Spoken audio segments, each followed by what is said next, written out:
Teknik pengajaran baginda Sallallahu Alaihi Wasallam. Dalam mengajarkan ilmu Islam, baginda telah menerapkan beberapa ciri yang boleh dicontohi oleh semua umat Islam untuk proses pembelajaran yang lebih efektif. Antaranya ialah pembentukan jiwa, iaitu baginda menerapkan akidah dahulu ke dalam kepercayaan masyarakat Islam sebelum diterapkan dengan ilmu lain. Yang kedua, barulah baginda menggunakan kaedah dialog atau perbincangan bersama para sahabat baginda untuk menerangkan berkenaan masalah yang dihadapi oleh mereka dan menyelesaikan ketidakfahaman mereka dalam sesuatu perkara. Yang ketiga, baginda turut menggunakan kaedah isyarat dan menggambarkan untuk mengajar para sahabat dan umat Islam yang lain, iaitu satu contohnya baginda melukis garis pemahaman untuk menunjukkan perbezaan jalan yang diredai Allah dan jalan yang dibuat oleh syaitan untuk menyesatkan manusia. Di samping itu, baginda juga menggunakan praktikal dan demonstrasi untuk menunjukkan cara pelaksanaan sesuatu perkara dengan betul. Sebagai contoh, seseorang pernah menceritakan akan situasi ketika dia dalam keadaan junub namun tidak menjumpai air untuk mandi wajib. Lalu dia terus berguling-guling di atas tanah.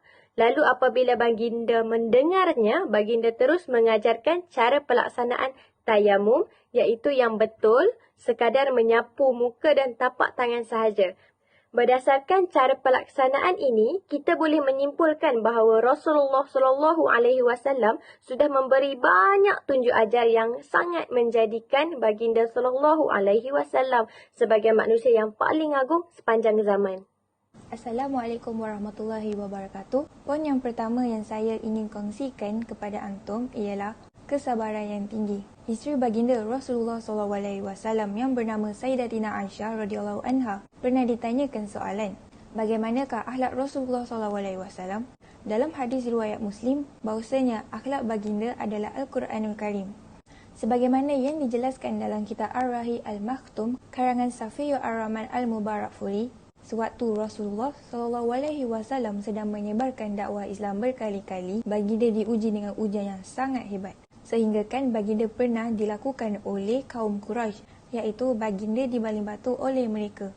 Bukan itu sahaja, terdapat beberapa kisah yang lain juga, antaranya Abu Lahab, iaitu bapa saudara kepada Nabi Muhammad SAW. Abu Lahab iaitu seorang yang sangat sombong dan sentiasa menyakiti baginda.